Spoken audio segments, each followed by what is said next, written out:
Support comes from the Missouri Forest Products Association, committed to conservation and careful management of the state's forests to make them more resilient and better habitats for wildlife. ChooseWood.com. We hope you enjoy listening to this podcast of St. Louis on the Air, brought to you by University College at Washington University. With undergraduate and graduate programs, part-time, evening, and online. University College at Washington University, offering world-class education within reach. Welcome to St. Louis on the Air. I'm Don Marsh. The new Arch Museum and Visitor Center will begin officially welcoming visitors next week and completes the 5-year renovation of the Arch grounds. Joining me in studio is Samantha Fischer, Director of Communications for the Gateway Arch Park Foundations. Samantha, welcome. Thank you so much for having me. And congratulations on your new job. Thank you. I'm enjoying it a lot so far. It's starting with a bang next week, no question about that. That is very true. And there will be fireworks to cap it, so there will be some bangs. Oh, what would the 4th of July be without fireworks? Well, give me some indication of how this whole thing's going to unfold next week. Well, thank you. So we are making our final preparations for the grand opening, which will be this coming Tuesday, July 3rd, starting at 10 a.m. And we are going to be inviting all of St. Louis to join us on the park over the highway, right in front of the new Museum and Visitor Center at the Gateway Arch. We'll have Ozzie Smith as our Master of Ceremonies, and he will be welcoming dignitaries from our congressman. The governor will be there. Secretary Zinke will be offering some remarks, and just giving the people, a little taste of our appreciation for everything that the citizens have done to help us reach this accomplishment, and all of our donors. And then following our ribbon cutting ceremony, we'll invite the public to come in and have their first look into the new museum. And that museum sounds fantastic. I know you've obviously been through it, but listening to our previous segment, it really sounds very, very striking. It really is incredible to step foot into that new museum, kind of coming from my memories as a 4th grader on a field trip. It is a completely different experience. It's so immersive, and as Bob was describing in the piece, there's different ways to take in the content. So there's new technology with touch screens, but then also some of the more tactile pieces that people remember from a more traditional style museum. I just think that people are going to come more than once, more than every 6 years like they used to. It'll be a repeat visit for the residents of St. Louis. And it's going to be easier for them, too. You had a bit of a smile on your face when mentioning the park over the parkway. I mean, that is such a dramatic change from what we've been used to in the past. It is an incredible change. Just the vista when you're in downtown St. Louis, if you're standing on the steps of the old courthouse and looking toward the riverfront, the beautiful new entrance, it feels so natural. I can hardly remember almost now what it looked like before, because you imagine why wasn't it always that way? And it really is so easy to travel from Keener Plaza past the old courthouse right over what used to be Interstate 44, which was a little bit of a treacherous path to get to the Arch, and now into the beautiful new west entrance does make it much easier and welcoming for people. Do you have any idea how many people you could expect on Tuesday? Oh, I imagine that we're going to have a great turnout just because I know the anticipation is so high and people have been looking forward to the new museum and visitor center to open for so long. So we are expecting, 2,000 people potentially to show up, and we'll welcome them.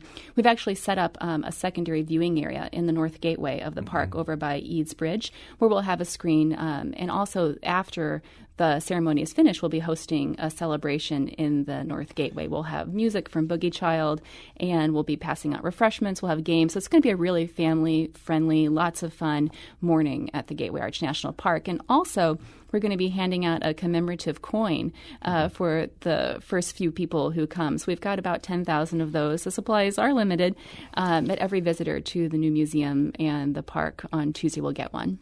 You'll be getting a lot more than a few thousand on Wednesday, on the 4th of July. We are very excited to be able to welcome Fair St. Louis back to the Gateway Arch National Park. It just feels so wonderful to kind of return to normal, to have people down at the riverfront celebrating the 4th of July. And we are looking forward to this new normal of welcoming people every day into the Gateway Arch National Park, because we really want the St. Louis public to see this as their neighborhood park, to come and spend time and stay and play and just join us in all the activities that we have for them. Remind our audience of some of the other things that have changed. We mentioned the park over the parkway. That's certainly a dramatic one. But what are some of the other things that people will see that they're not used to seeing? Well, we'll start a little bit farther into downtown with the brand new Keener Plaza. So Keener Plaza has had a complete overhaul. We've got 2 beautiful playgrounds down there for your kids to play on. There's a splash pad and a great area for downtown people to come and have their lunch, a little bistro seating area. We have yoga there on Tuesday mornings. So we're really trying to offer things for people of all different interest levels. Past the courthouse, which has been updated with some new ramps to make it a bit more accessible, we come into the new entrance in the visitor center. And also overlaying all of that is this idea of universal design, just making the entire flow from Keener Plaza to the riverfront more accessible. So the pathways are easier to navigate. Getting into the museum is much easier. Experiencing the exhibits and also taking your pathway down to the riverfront. So we still have our beautiful staircase, but also a great pathway that will let people down there much easier. Folks are going to wonder about parking. Is there going to be any problem along those lines? No, I don't really anticipate any problem at all. I recommend people download the Gateway Arch Park app, and on there we have recommendations for where to park. A great option is in the Keener garages, and because of the situation of the new west entrance, it is equidistant to what the old garage used to be on the northern side of the park to the north leg. So I think that people will find plenty of parking downtown. People, because this has been going on for a while, people may have forgotten what the foundation has done to pull all of this together. I mean, that was really a remarkable collaborative job, wasn't it? The team has worked very hard with our partners, so the National Park Service, Bi-State Development Agency, Great Rivers Greenway, Jefferson National Parks Association, to work with the public and just generate excitement. And the Gateway Arch Park Foundation worked with our private funders to receive what has been the largest contribution of private funding to a national park. And it's the largest private-public partnership in the history of the Park Service. Of course, we couldn't have done it also without the voters of St. Louis and their contributions. This is the first time a population has voted to tax themselves to fund a national park. So that was a lot of hard work. And now we're really turning our focus to stewardship and engagement and getting the public excited about coming and spending time in the park with us. So if you look on our website, archpark.org, we have a list of events from a concert series, a blues concert series this August, which will be every Friday.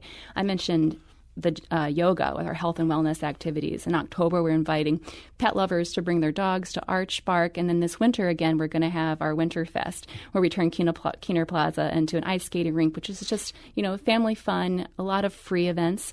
We have an event tonight in Keener Plaza, also our Keener Cocktails event. And there is a little bit of a charge for that, but you get to spend the evening on the plaza, enjoy some cocktails and some great food from Pirano and Ruth's Chris. That sounds very enticing indeed. So the foundation is not going to fold its tent and go away on the 5th of July. No, we're not going anywhere. We have a commitment to the Gateway Arch National Park to support it for years to come, to help maintain the work that's been done and enhance the park in the future, and then also help the public find ways to just have a lot of fun in the park and join us there. And one of the ways that we're inviting the public to take part is to become a member of the Gateway Arch Park Foundation. So similar to other membership opportunities in St. Louis, we know our community is very philanthropic and very committed to their cultural institutions. And we've seen a great commitment already to the Gateway Arch Park Foundation, so people joining as friends. And through that, they get parking vouchers, rides to the top, discounts in the Arch store and cafe. So we look forward to just building that community even larger. How do people go about becoming friends? Well, they can come to our website, archpark.org, to learn more. You can visit our social media pages. We're sharing great information there all the time. And there's a lot of great information to learn about the benefits and also the support that it provides to the Gateway Arch National Park. We will put a link to your website on our website at stlpublicradio.org. The events continue beyond the 4th of July. You've got something going on the 5th as well, correct? Yes, the 5th in Keener Plaza will be welcoming people to get a little sampling of all those events that I was telling you about. It's our our summer social. So all day long, we'll be having activities for the whole family. We'll kick it off with yoga in the morning with Yoga Buzz. We'll be inviting families to come out to sample our Keener Kids activities. We'll have lunch in the park with food trucks, and then that evening we'll also have a blues concert capped with fireworks at 9 o'clock. What a couple of days this is going to be. The foundation is not directly involved with the events on the 4th. We're going to be talking in detail about what's going on the 4th tomorrow, but the foundation is not directly involved with that, is it? No, the foundation doesn't produce Fair St. Louis. We've had our hands full, working on the Arch in the new museum. Yeah. So our event is July 3rd and then also again on July 5th. But of course, we welcome people to come down and enjoy the park. That's the beauty of Fair St. Louis and all the different activities that people can take part in this summer. Are there any concerns on your part? Again, I know this is a little bit afield from you. With the amount of people down there, tens of thousands on the brand new Arch grounds, concern about protecting the grounds. Do you get into that at all? Well, the National Park Service does a fantastic job at keeping up the Arch grounds. And, the park was made for this. The Fair St. Louis has been coming and taking place on the riverfront since the 80s. So, there's a little bit of history, and I know they know what they're getting into. The Gateway Arch Park Foundation, of course, works closely with the National Park Service to help conserve the area. But mostly, we're just looking forward to getting people back downtown, back into the park, and seeing all that it has to offer. Is the National Park Service role changing in any way as a result of all these other changes? No, the National Park Service is a consistent force at the Gateway Arch National Park. Our rangers work very hard to maintain it and also to educate people about the history of the site and offering all the different opportunities for them to learn about it. Is the foundation going to, as it continues, continue with a fundraising drives of any kind, or rely solely on the tax? How is that going to work? Well, we are working to establish a community of members, and your membership in the Gateway Arch Park Foundation will go to help provide a conservatorship for the national park. So to help them offset operating costs for the new features in the national park as a result of the new museum and visitor center, and just to help keep the park beautiful and vibrant for years to come. We have just about a minute left. What else do we need to know about what's going to be happening in the next couple of days? Well, we're just looking forward to everyone coming and joining us to participate in the grand opening celebrations. I know the public of St. Louis is looking forward to it, and so are we. And we just encourage people to join us and enjoy the national park that they have in their backyard. Is there going to be any advantage to getting down there early on the 3rd, well before 10 o'clock, do you think? I think anytime you can enjoy yourself and not feel rushed, it helps.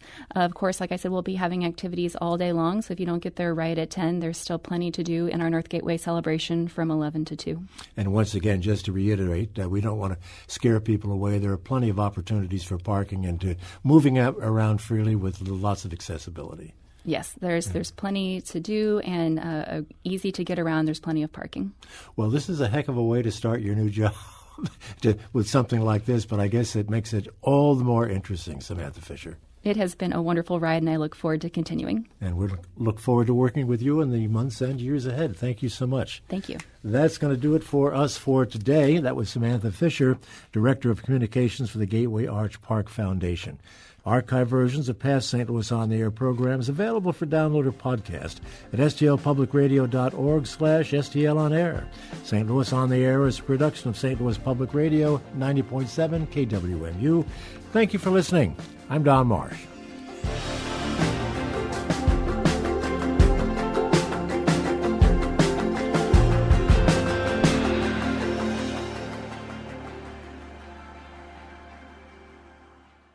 Support comes from Missouri Forest Products Association, committed to sustainable and sound conservation of the state's forests, which support more than 41,000 Missouri jobs, resulting in a $10 billion industry.